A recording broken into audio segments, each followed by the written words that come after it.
Hello to all you Patriots out there in podcast land, and welcome to episode 110 of Canadian Patriot Podcast, the number one podcast in Canada.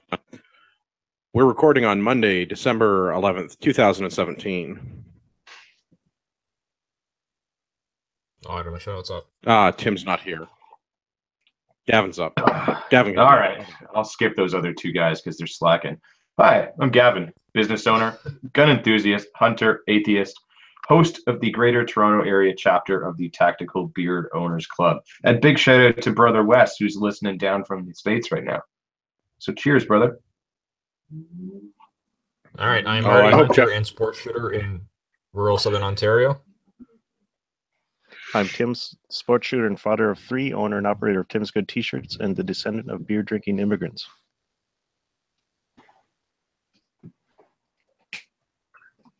As always, my name is Andrew. I'm a recovering libertarian, a competitive shooter, and a firearms instructor at Ragnarok Tactical. And it looks like everybody's internet connection is going to be awesome tonight, so this will be fun. Good times, as always.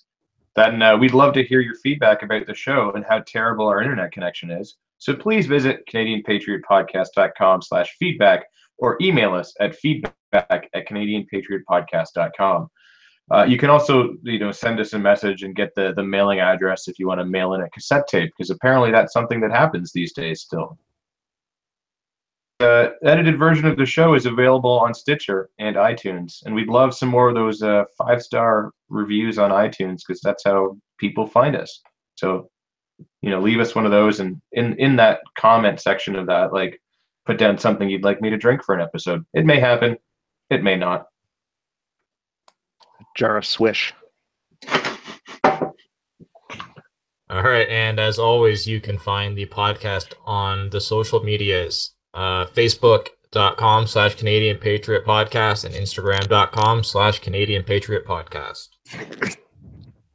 We need your help. To support the show, visit www.patreon.com/CPP and become a Patreon. You can get the uncensored audio version of the show for just $1 per episode, and the more you pledge, the better the rewards are.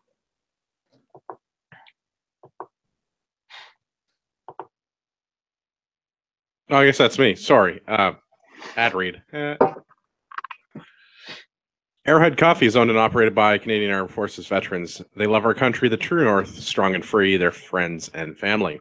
Join Arrowhead Coffee on their hunt for the perfect brew to raise morale and bring that feeling of home to you, no matter where you are. A portion of all profits helps Canadian Armed Forces members, veterans, and their families.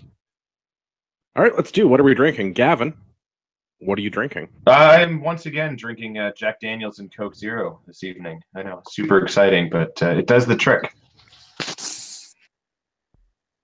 Drinking. Wiser's something. Wiser's something. Whiskey? Tim, what are you drinking? As always, 40 Creek Copper Pot and reverse osmosis water. It just works. Good Gets stuff. the job done, eh? Yeah. All right, I have good news regarding Matador Arms. Of course, Canadian Patriot Podcast was the undisputed winner of the cool YouTube video showcasing the Matador Arms products, which means I have a $100 gift card to give to a listener. So there are some rules. Go on Facebook.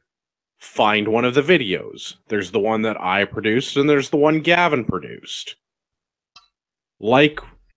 Whatever, do stuff with those videos. The important thing is that you leave a comment on one of those two videos. There are links in the show notes, so you don't have to find them if you're lazy. I've already done the hard work. Videos, or both the videos, whatever, leave a comment on the video. Like the Canadian Patriot Podcast Facebook page, and like the Matador Arms Facebook page. That's it. I will randomly draw a winner from someone who meets those three criteria. We'll draw the winner on January 15th. So you got to get your stuff in before the show on January 15th. Or whenever I do show notes for that show. Fair enough? So about 10 minutes before that? As per SOP? Yeah, give or take. I mean, technically, I wrote the entry deadline is January 14th, but if I do the show notes Monday morning, it happens. If someone wins that $100 and they bought like a pink cape and a little Spanish sword and started waving them around long enough, then they too would soon have Matador arms. Well played, sir. Well played. That's... You need that little hat, though, really, to go with it as well. Wish you weren't so fucking awkward, bud. All right. Yeah, next thing. So send your comment, like Matador Arms, like the CPP Facebook page. Win some stuff. It'll be good. I'm happy with our videos. I think they turned out good. Everybody knows we make the best videos. Award-winning videos. Yeah. I mean, this prize this counts as an award. Sure. Yeah.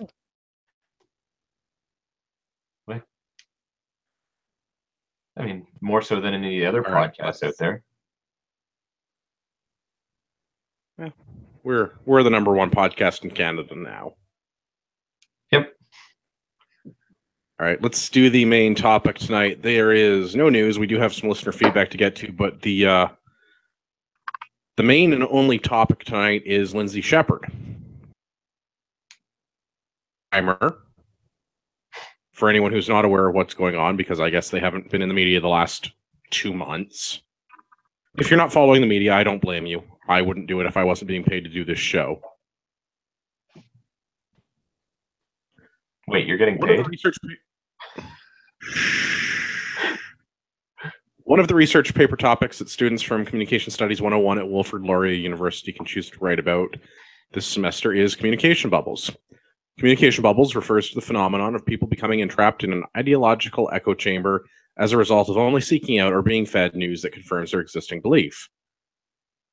As an editor's note, I'd like to thank our audience for listening to CPP. Enjoy your bubble. Lindsay Shepherd is a teaching assistant for Communication Studies 101 at Wilfrid Laurier. And on November the 1st, she showed a portion of a show from TVO called The Agenda to her class. Jordan Peterson, a psychology professor at University of Toronto, was featured in the video arguing against being forced to use gender-neutral pronouns. Shepherd was called into a meeting with two professors, Nathan Rambucan, I don't know, and Herbert Pimlott. Those are some and the school's diversity and equity official, Adria Joel, after a complaint was allegedly made about her tutorial. Shepherd recorded the meeting where she was reprimanded, showing the video. Rambucan said that it was impossible to neutrally present a position on gender pronouns. This is a quote from her professor. This is like neutrally playing a speech by Hitler. In a letter dated December 4 and sent to Shepherd's lawyer from the Laurier hired lawyer, the letter reads, "You asked for a copy of the complaint or complaints filed against your client. At this point in my investigation, I do not believe there is a document that contains a complaint made about Miss Shepherd, nor is there anything that I would describe as a formal complaint under any Wilfrid Laurier University policy." Shepherd's meeting was made public. Both Laurier President Deborah McClatchy and Rambucan issued a public apology to her. McClatchy's statement read, "Does not reflect the values and practices to which Laurier aspires. I am sorry it occurred in the way that it did, and I regret the impact it had on Lindsay Shepherd." Rambucan also apologized for the meeting with Shepherd in company of two other colleagues, responding to criticism that such setup demonstrated a power imbalance. Shepherd, who sees herself as left-wing, had thought about a career in academia, but in an email to the Record, she wrote, "If this trend continues of radical leftist indoctrination, I'm not really interested in being part of that." This should give everyone the adequate background for this evening's discussion. Yeah, is there anything that you guys feel I'm overlooking? No, I think that sums it up fairly well. I mean, gives everybody a fair account of what happened. As best that we can piece together. Yeah. So I think what's There clear. are lots and lots of links. Go ahead, Marty. Yeah, I think what needs to be made clear here is that she played a clip of Jordan Peterson debate, not as a pro Jordan Peterson in any way. This was like in their class. This topic was come up in terms of using they grammatically to represent gender pronouns, and so she, as this is a societal topic right now, showed the debate as a point of reference in society, as a discussion point for the class. So, this is what's going on. And she showed it to just have the debate with the intention of it being negative against Jordan Peterson. Yeah, this is not a Jordan Peterson fangirl. This is someone who'd be, maybe not as liberal as me, but certainly fairly liberal. Maybe more liberal than Gavin. I mean, anybody even slightly to the right of Che Guevara is literally Hitler, as we've said many times. So, I mean, although I bet you she looks at Jordan Peterson on a whole different light now. That she's been run through the gauntlet as he has. Yeah. I mean, but I think that her first mistake was playing, a video clip from the alt-right TV network, TV Ontario. Well, I mean, the name of the show is The Agenda, so clearly they have an agenda. I mean, yeah. I mean, it's polka dot door to this. I mean, what's next, right? Yeah. I mean, there's a few other people that used to go knocking on doors back in the day. The Nazis. And you know what? I've never seen Pokeroo and Harper in the same room at the same time. Yeah, Harper was that guy that was always coincidentally out of the room when Pokeroo showed up. Yeah. Yeah. Although, oddly enough, when either one of them were in the room, the shiniest of ponies does the weirdest things. Like elbowing a girl in the tit. Yeah, I mean, good old elbow gate. And that was, I mean, I listened to the entire kind of 45 or so minute attack on her, I'll say, by the three university administrators that were, berating her for playing this video clip. And I mean, they start off by saying, like, you understand that Jordan Peterson, is like the leader of the alt-right kind of thing. Like, they said literally, yeah, he's doxing. I wasn't aware of that. Yeah, but they actually they're like, oh yeah, like he's gotten support from Rebel Media, a known alt-right news source, and they've championed his cause and raised money for him. Therefore, Jordan Peterson is alt-right. Literally a Nazi. Yeah. It's like, but they said some stuff. There's so much wrong in that. Yeah. They did say that they falsely accused him and said that he doxes his students and posted their, like, gay students of his. Like, he posted their like addresses pretty well.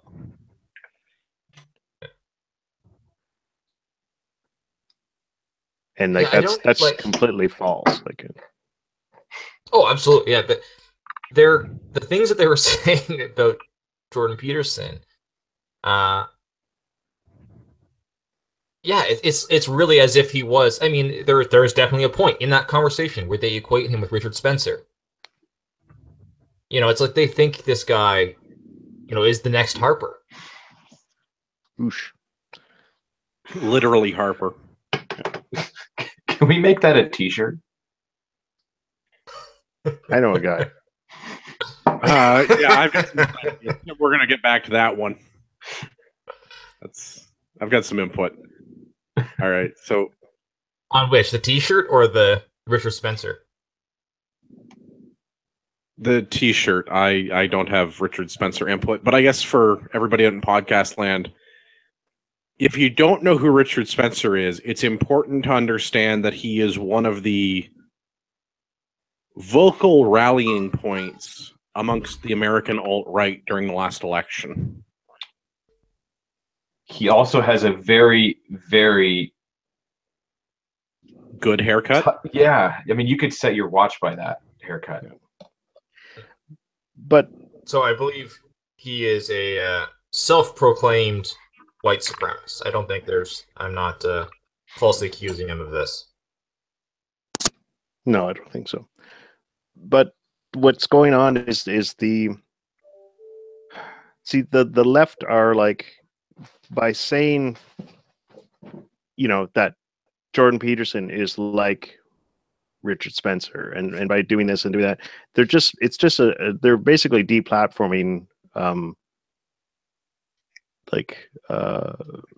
Lindsay and Lindsay Shepherd and so Jordan are they Peterson. really deplatforming Lindsay Shepherd? Because her job as a teaching assistant is to instruct students in this prof's class on how to write. And in the particular context of this lesson that she was delivering, they were discussing the appropriate use of gender pronouns. But basically, they've silenced her to only present one viewpoint, which you're supposed to kind of present both sides, or at least present something without adding your own biases. Yeah, and then going, what do you think of this? Write about it. Either yay or nay. Yeah. Well, according to the professor, these kids are too young to have both sides presented to them. They do not have and I think the quote was, intellectual toolkit to be able to make decisions for themselves. And so they need to get that. I strongly disagree. They're old enough to drink. They're old enough to enlist into the military. They're old enough to be in university. Yeah, if high school did not adequately prepare them for the critical thinking that they're required to do in university, then our government education institution has failed them. Well, but if they're old enough to vote, which they are, but they're not old enough to make an educated decision, why are we letting them vote? No, so here's the better question. They're old enough to put a gun in their hands and trust their decision-making ability as to whether or not to pull the trigger. But we don't trust their ability to decide whether or not to use the word they. Yeah, this is... Yeah. I got a button for this. These people are nuts. The entire point of a university education is to have your way of thinking challenged and learn how to better understand the world around you. If you can't have an intellectually honest conversation about gender pronouns when you're writing, you're not adequately prepared to be a university student. Yeah. Absolutely. You don't have to. Well, and that was her argument during this with these professors. They're saying, this is the conversation that's happening in our society. Yeah. And she was saying, she does not see it as a value to protect these kids from the conversation that's happening, because as soon as they leave that university, they're going to be confronted with it. Well, yeah, and why not use something that's current and relevant than use something from 50 years ago or whatever to illustrate her point? Why wouldn't you make it something current that'll have more impact and more? Well, there's no historical, because this is a newly made up thing. No, but in terms of the talking about bubbles that people are in, and being for that, you could find some historical context or something at least that's not happening today. It could have been 5-10 years old that illustrates the point she wanted to make, but this is exactly the point. Here's something that is going on right now, and how people are getting hung up in these bubbles. And what do you think about that? Do you agree? Yes or no? as somebody who's gone through a university education, that is probably one of the best things that a, instructor can do is equate the current lesson to real world things that are happening today. Almost like it gives them context for the discussion they're having. Exactly. It takes it from the theoretical to a practical perspective, and it gives you something contextual to actually to help wrap your head around the issue. This is exactly what you want, professors, and in this case a TA, doing in a lecture. Otherwise, it's purely theoretical, and if there's no application, then it becomes not important sort of thing. So what I found interesting is they're now saying there was no complaint against her. So the university hired an independent third-party law firm to conduct a review, and their investigation will not be made public. Unlike what they did to Lindsay Shepherd in the first place, where they publicly ridiculed her. Well, they're publicly funded, so we should have a right to know what the hell the investigation finds. I absolutely agree with that, but we're not going to. And so far, the lawyer for the university, in the letter to the lawyer for Ms. Shepherd, has indicated that they have not found any document that contains a complaint or anything that they would define as a formal complaint under any university policies. Mm-hmm. So, near as I can figure out the legalese, no one actually complained.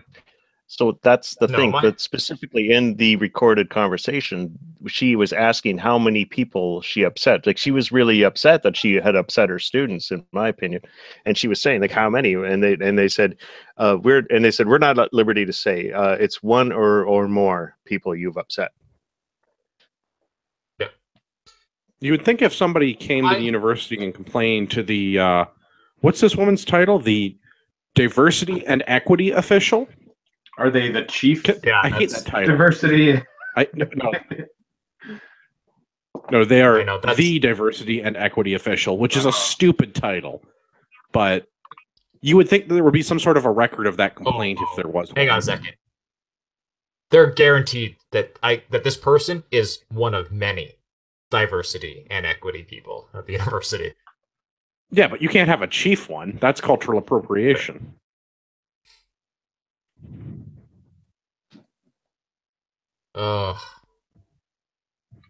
My suspicion, based on the conversations that have been had and the fact that there's no documentation at all of any complaints, is that it's the professor himself. In the discussion, he seemed to be the one that was the most rattled about this all. I think that I agree. That's that Rambukkana. Yeah, however you say this dude's name. I mean, that's purely speculation on my part. But yeah, he was the guy that seemed the most upset in this whole conversation. Yeah. And I honestly, I have a hard time with the university doing this to a TA, that they had 3 people gang up on a TA and effectively say that you can't present multiple viewpoints to a delicate topic. Because you'll upset students. That's the entire argument, is you'll upset someone, so you can't do this. Yeah, but if you present that alternate viewpoint, I mean, how are you supposed to churn out good automatons? Because somebody may agree with the alternate viewpoint. So that's or not even agree with it, but disagree with the other one. Yeah, I almost took it in not so much, and maybe this is my own bias looking at it, but I almost took the way they were discussing it, not so much that they were afraid that it was going to upset them, but it was that they did not have, let's say, in their terms, sort of the decision-making ability to choose the left-wing ideology yet. So essentially, they haven't been brainwashed enough yet. They have enough independent thought still as first years that they might take the other side of the argument if you present both sides. So for now, we have to only present the left side until we fully indoctrinate them. Yeah. a very valid criticism, but I tend to side with more of stupidity than malice. I don't think this was an intentional decision by the university. Like I don't think there are people in the back rooms of universities having meetings and like furiously rubbing their hands about how they can increase the speed of the liberal indoctrination. No, I don't think it's, and I'm not saying that, but definitely this professor was upset that these kids would be exposed to not his viewpoint, and I don't think I don't think that it has. I think is a more valid. Right, like what I said before is still accurate. I'm not saying that like there's a higher goal. It's more that the fact that they want to make sure that only my viewpoint is presented until the point where they've gotten like they've been indoctrinated enough that I can trust them to take my viewpoint regardless of what's presented to them. Well, I mean, I'm the prof. I know best. So listen to what I say.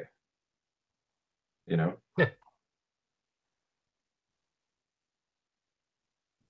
And I mean, I'm sure, everybody has had experiences with teachers, with professors, where you realize that, like, if you submit a report or something like that, honestly, you're just not going to get the marks. And so you just have to do a bullshit report for that goes along with the teacher's perspective, and just to get the mark and walk away from it. Yeah, like as a student, you have no power. So I learned that one a long time ago when I was in grade 7, and I challenged a teacher publicly in front of the class. She did not believe me that the tides were controlled by the gravitational pull between the Earth and the Moon. And when I offered to go get like a encyclopedia or whatever to prove it, she told me to go to the principal's office. I love government schools. Yeah, I mean, I passed the class at the end of the year, but I was graded a little bit harder than everybody else, I think, after that. No. Yeah, it's one of those things as a student, you're in a no-win situation. Yeah. And it's I mean, ultimately it's a good life lesson for dealing with bosses in the future. Yeah.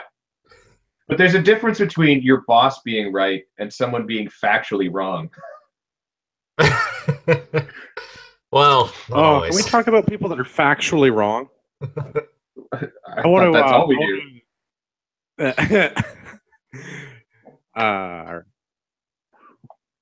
So there's a particular professor at University of Waterloo, which is the immediate neighbor to Laurier. There's an English professor there, Amy Morrison, who felt the need to write a blog piece about Lindsay Shepherd and specifically criticize her use of the canny deployment of white lady tears during her conversation where 3 university officials were ganging up on her ability to deliver material to her class that she was TAing. You guys listened to the interview. That seems like a balance. I get the impression that I get the impression that Lindsay Shepherd was genuinely upset upon by 3 people that hold positions of power in the university and telling her that the way she was delivering material was not allowed.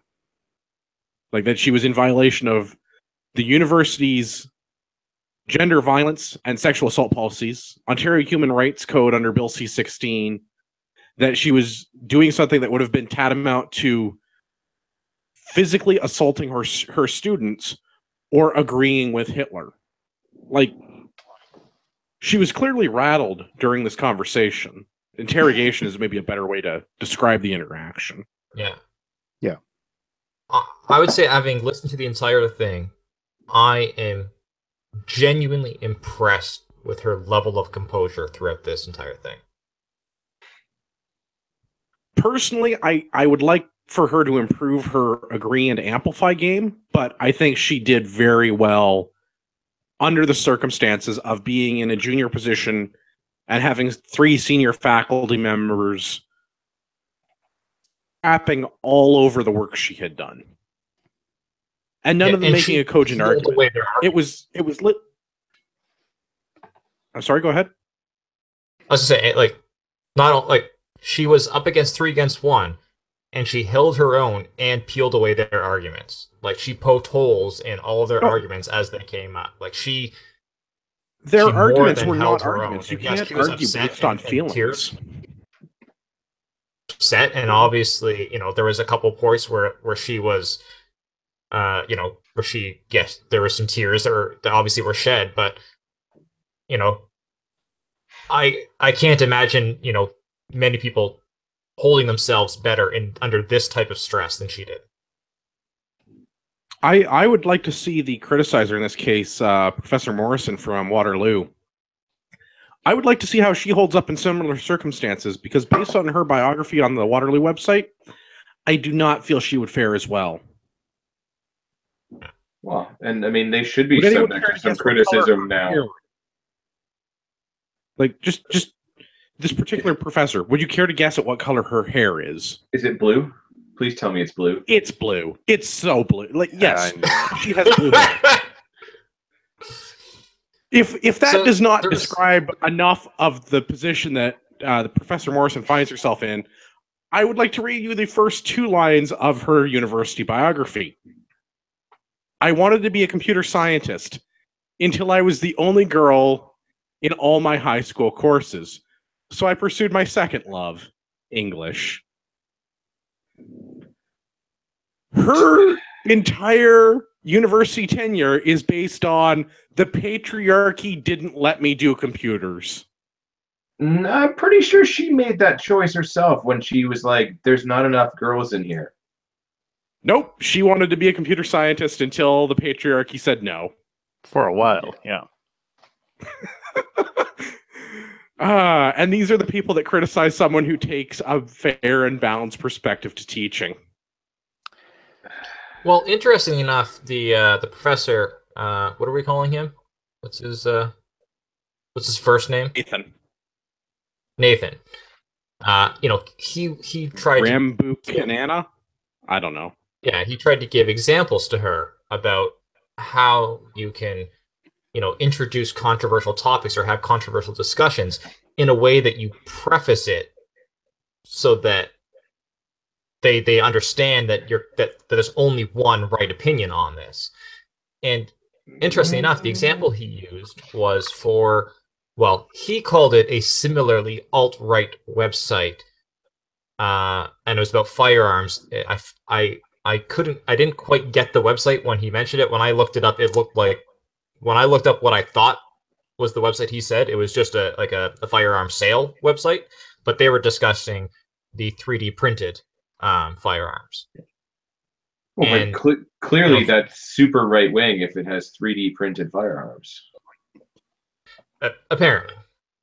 And so he went through and he's like, I presented this with the 3D printed firearms, but before I brought it up, I prefaced it saying, clearly this is extremely disturbing.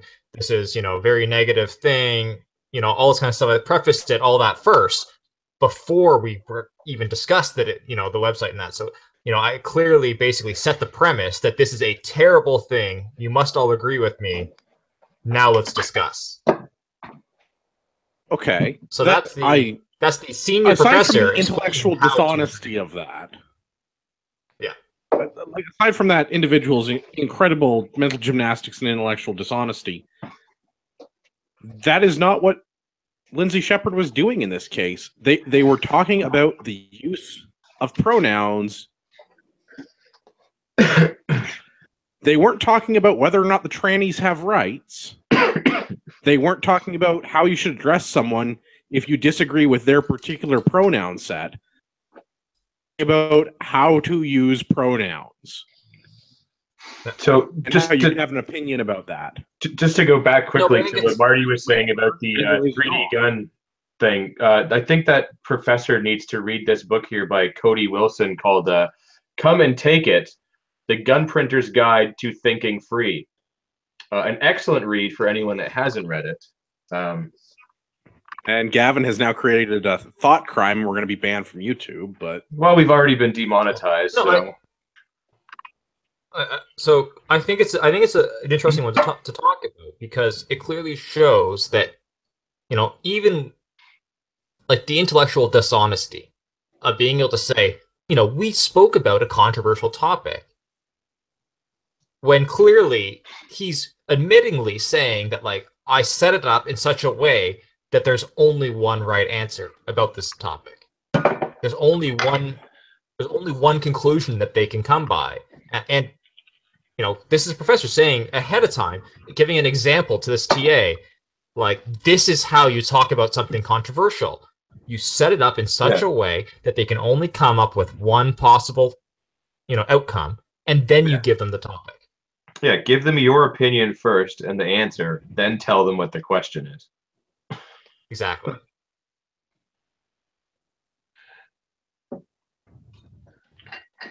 just stop sending people to university. Go get a trades program and learn how to do something useful like weld. Yeah, or Don't go to university. go learn how to use a 3D printer, and then you can print all the guns. Charge academics like 3 times what you would charge other people. Yeah. But I think that was one of the you things that almost- annoyed me, is like, one of the university guys kept saying, like, you know, coming from a place as a scholar. And it's like, you know how much of a douchebag you are to refer yourself as a scholar?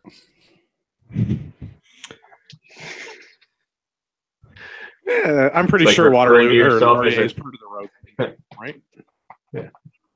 It's like referring to yourself as a thespian. But you almost have to Easy talk now. about this. You have to kind of get into the left's the fact that being offended and victimhood they're almost like a currency on the left. And this is like this whole interesting thing was, first of all, when Lindsay Shepherd was hauled in to that interrogation, you know, according to like Bill C-168, Ontario Violence and Harassment in the Workplace Bill, like, harassment is something that makes you feel harassed, you know, or that should be known, like that is known to be or should be known to be harassment. And one part of harassment is like like just I can't think of the term. One part of harassment is arbitrary punishment. And this is now, they were hauled in, she was hauled into an interrogation, told that there was complaints, and there was no complaints on record. This is, to me, like, this is arbitrary punishment.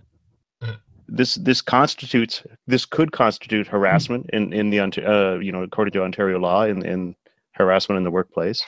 And this whole thing where and it's now, she was the woman who was crying, so she became the victim. But then people of color are higher up on that hierarchy of victimhood. So then you have other people, you know, someone who from the University of Waterloo who left her computer sciences because there wasn't enough chicks in it. Well, here's another fellow academic woman, you know, and she throws her under the bus so that she can signal, you know, that she used her white woman tears against Nathan Rambuchanan. Against the patriarchy. Yeah. But The she's saying, like, patriarchy so wears she blue threw, hair. yeah, but she threw race into it, like, you know, to signal that she's not standing with this, you know, this like so, like, where's the solidarity? Like, I left computer sciences because there was no other women in it, and then there's another woman academic, and you throw her under the bus just for at the you know, for the merest opportunity to signal that you know what I mean, that you're against, because Wow. to her victim hierarchy was offended because she knows that Nathan Rambuchanan or whatever should be higher up the victim hierarchy because he's simply not from the great white race. So, you know, with all the terrible things that we've done to the entire world forever. So you have to remember, you can only be a victim if you're human. And if you are not lockstep in leftist ideology, you're not human. Yeah. And but they do that. They do that so that it can allow themselves to treat you that way. You know, that's why you Absolutely. immediately become a Nazi, or you immediately start using white woman tears. It's because you have to make your enemy reprehensible, so you can be like that's why, in my opinion, like liberals and leftists like fight a lot dirtier than like right wing people. Absolutely, yeah. Well, I wouldn't even call it dirty so much as just non-factual, and like it's so much easier to go, oh, you're racist, you're sexist, you're misogynist, you're whatever ist term they like to throw at you, because it's really easy to do that and have it stick rather than try to come up with some sort of actual logical factual argument to support their belief. But that's also with the same thing back when they were accusing Lindsay Shepherd of playing. They're basically saying, well, basically, Jordan Peterson is like Hitler, and Jordan Peterson is like, oh shit, what was the other guy's name? Spencer? The alt-right guy. Yeah, Richard Spencer. And you're Richard saying, with good hair.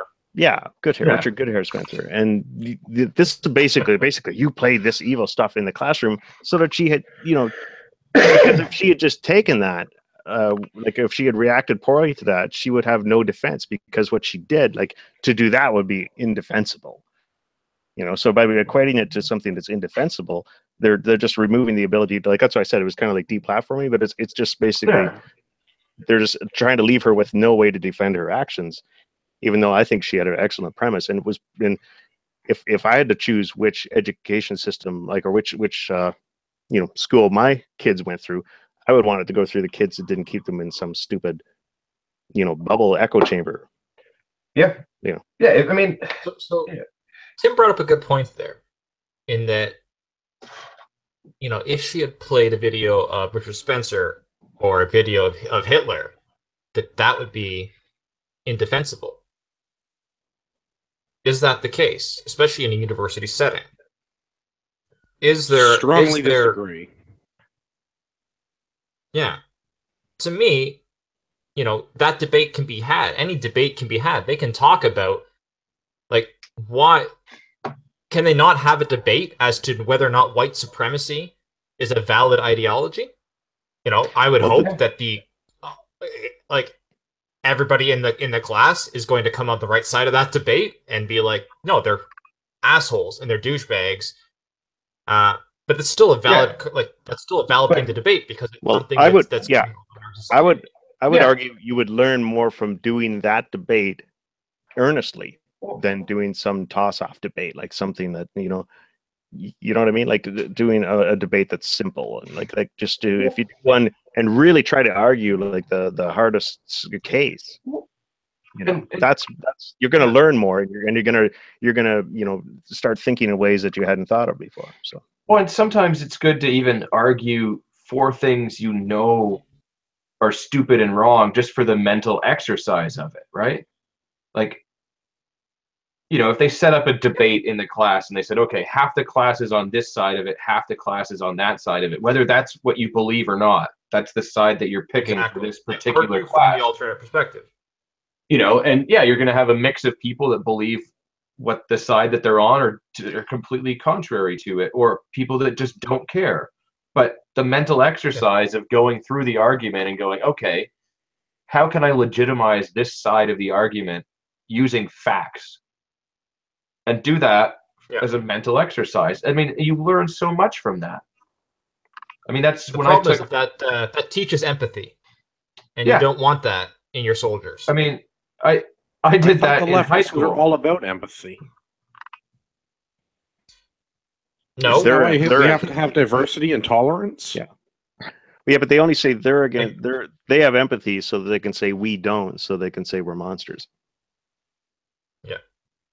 So, but this, as far as I'm concerned, if this is what Communication Studies 101 at Wilfrid Laurier is all about, it's worthless. You guys pissed away your money. Yeah.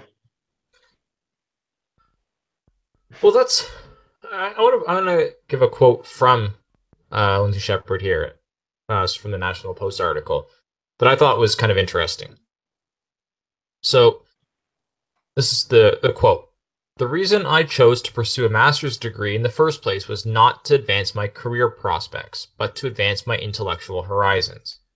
I'm not sure I'm achieving this goal, as I find myself surrounded by professors and students who are intent on pushing an ideological agenda, censoring certain topics from the classroom, and enforcing echo chambers of homogeneous thought.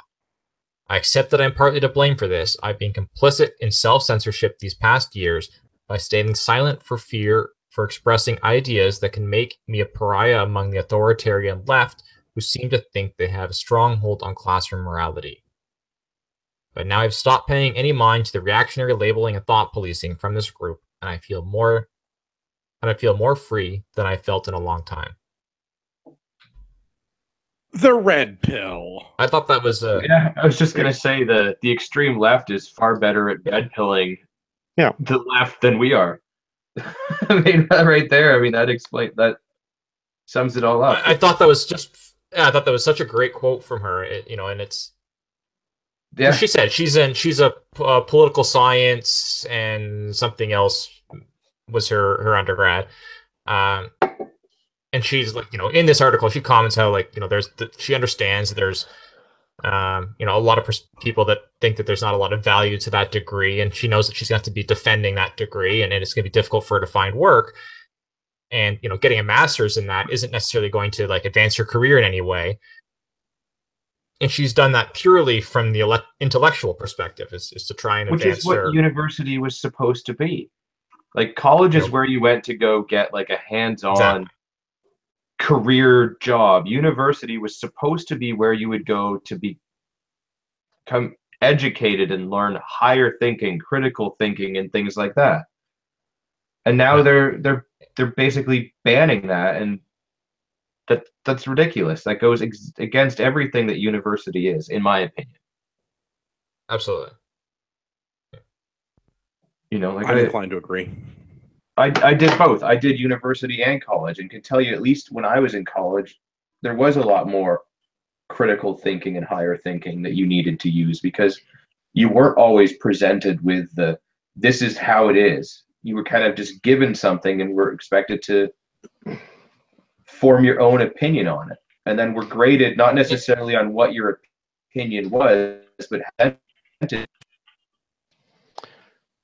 And you talk about red pilling. I mean, I'm curious to see what her, I'm curious to hear what her thoughts are now as a, self-described leftist. When she's, she makes the comments earlier how she's been supported by, rebel media and other, what are previously thought of as sort of right-wing-ish, media and outlets, things like that. How, while she disagrees with them and they disagree with a lot of her ideology, they're the ones coming in defense of her rights. And the leftists, as soon as she's disagreed with them, they're trampling over her rights entirely. Yeah, the tolerant. That's because communists don't have rights. Yeah. Right. Tim says it exactly. It's the tolerant left, and they're like we've seen over time and again, they attack. And there's a term that they say they cry out as they strike you. Yeah. And I'm curious to see, like we said, has she been red pilled, and how many other leftists has this red pilled? That was a fantastic. They start to. Yeah, I'm glad you read that. Yeah. But when you look back to when the Jordan Peterson thing was the current news, who really would have thought there would be a sequel? This is absurd. This whole Jordan Peterson thing seemed like such a small thing at the time, and now people who even play Jordan Peterson are getting attacked. Which Jordan Peterson lost. He lost funding.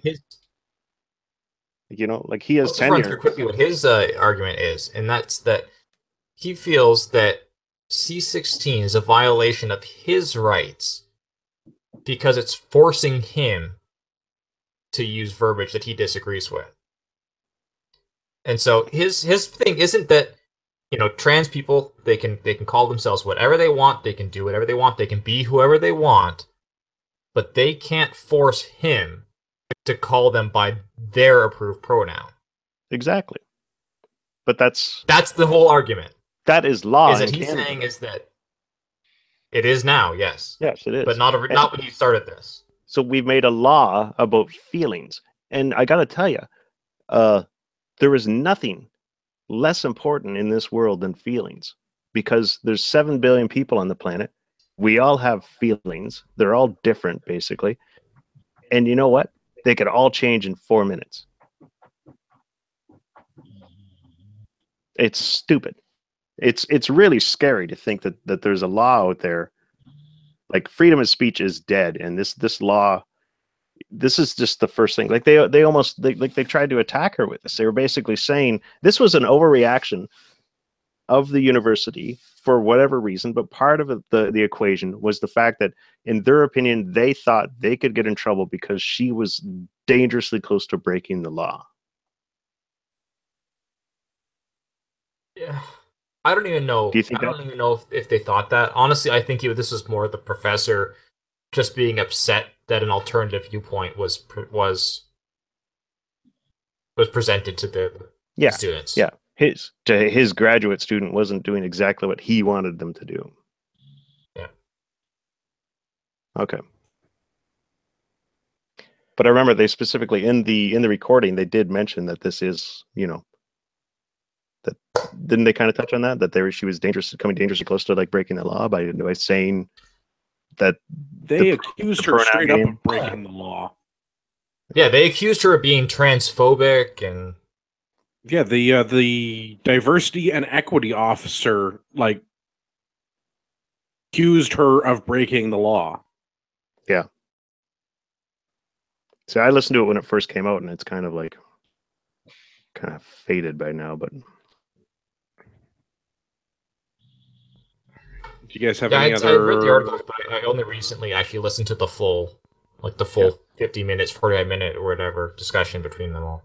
But this woman's education and goals have now been completely screwed with, and now she's like, "Well, now I can't do this anymore." Yeah, that's good. We don't need more academics. Clearly, this in of itself is a case to disband public universities. So here's the thing. Let's talk about what would you think she would ever be hired by a university? Nah. Barely blue enough. So you're not allowed to discriminate based on race or sexual preference or anything like that. But because she has a differing ideology, she's almost practically assuredly be blackballed. Oh yeah, absolutely. Yeah, like certain actors in Hollywood.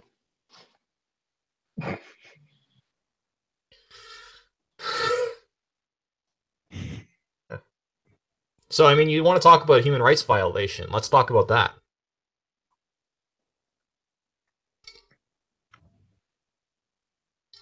I don't know what there is to talk about with that. There's absolutely nothing to stop people from discriminating against people who have a different ideology than they have. Well, look at gun ownership. Yeah. Like, I remember looking at all the discrimination laws years ago, and there's absolutely nothing. Yeah, there's nothing to stop people from discriminating. Like, they could discriminate. Like, you can change your gender 3 times a day, but and you can't discriminate against someone like you. If they say call me this pronoun, you have to call them that pronoun. But it's just if you're you can be kicked out of a bar because you have an AR-15 patch on your hat or something like that. For the record though, guys, my new pronoun of choice is Overlord Poutine. So I would like to be referred to that by that in future now. Otherwise you're all violating my human rights. Thanks, guys. So, Overlord Poutine.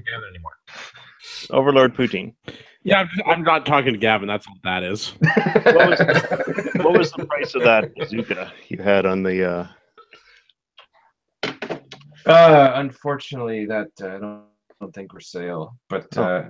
I wish it was. I also wish that APC was for sale because man, that would make getting to class and university so much easier. Hmm. Just drive right over those opinions I don't want to hear. Tucker, that's a bubble. Yeah, I ain't can live nothing with getting that. through that. All right, what do we got?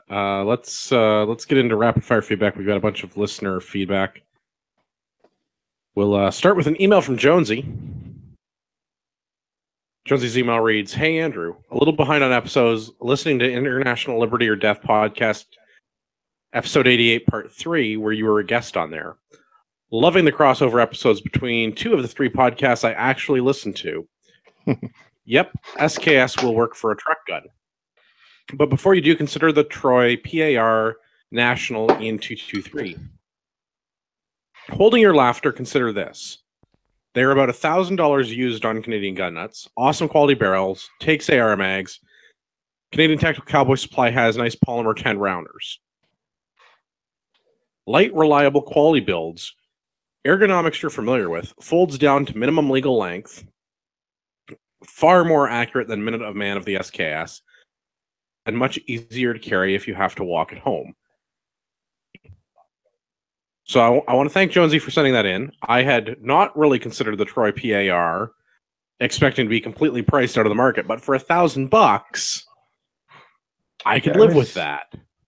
I was actually looking at one today because I was browsing gun stores and saw one brand new. They're about 13. That's Yeah, still so cheap. definitely.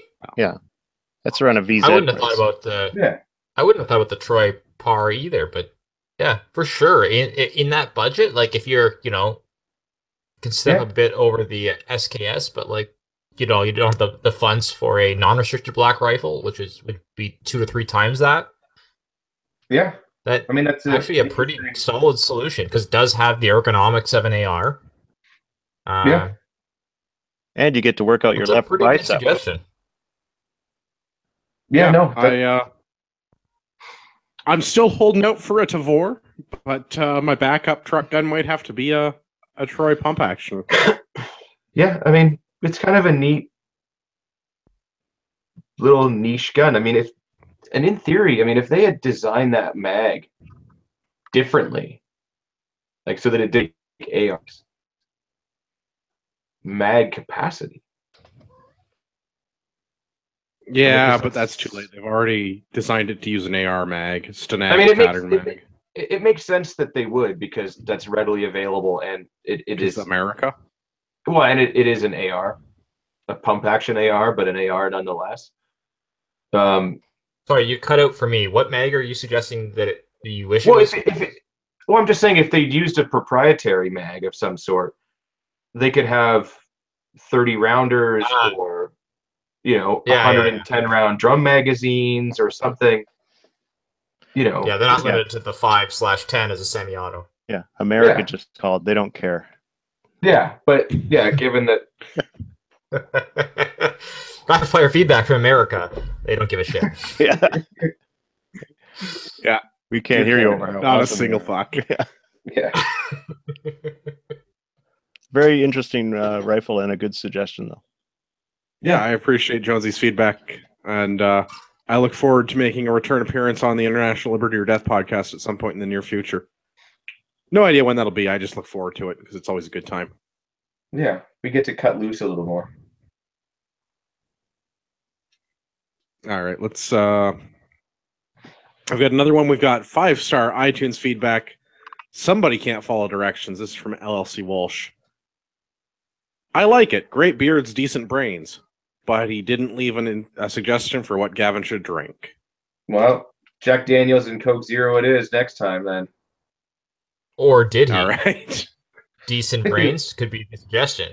Ooh, I'm gonna Google that. Could be Uh, an IPA. Well, Brains beer is a Welsh beer. I know that much, but I don't know if I can get thinking any of of that here. Brian's beer. Maybe, I don't know. I've had a few whiskeys. Fair enough. All right, I have to get the tape deck out. We have more feedback from our friend Earl. Oh, Jesus.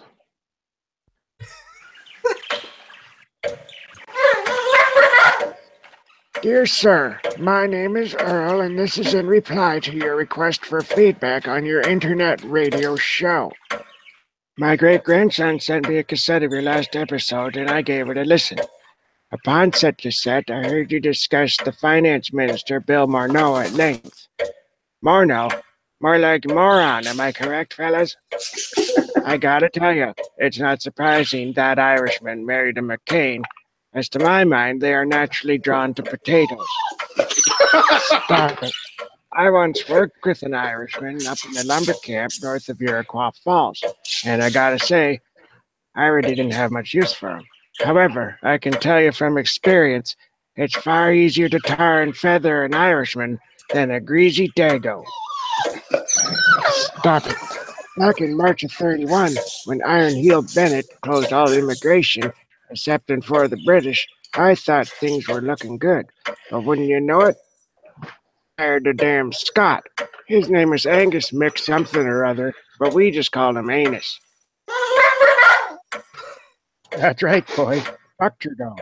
So anyway, this Daffy Scott was lost in the bush on his second day, and the bugger was missing for damn near a fortnight. A search party led by Sven found him. He was half starved, although the rain had washed him up a little. Stop it. So we celebrated that night and got into the whiskey, and he goes to play us a song on his damn bagpipes. He puts the bag under his arm and gives her a slap, and he does a big blast of air into it. But what that fella didn't know is we'd assumed he was dead, and we were using his bagpipes for sexual relief for about 10 days. Anywho, I've lived a long time, and I have yet to see so much semen on a ceiling. Excuse me, my stewed prunes are almost done. That smells mighty good. Stop it.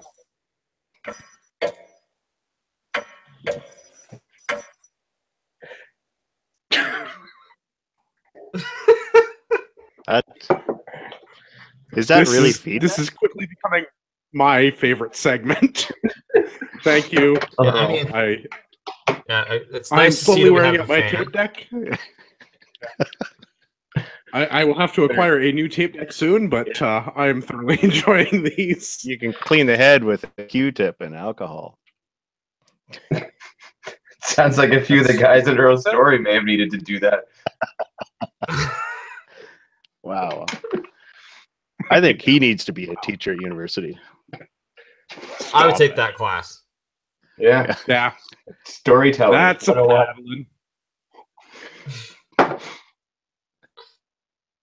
Amazing. Okay, I don't have any more rapid fire feedback. I think that wraps the show up. Gavin, where can everybody find you?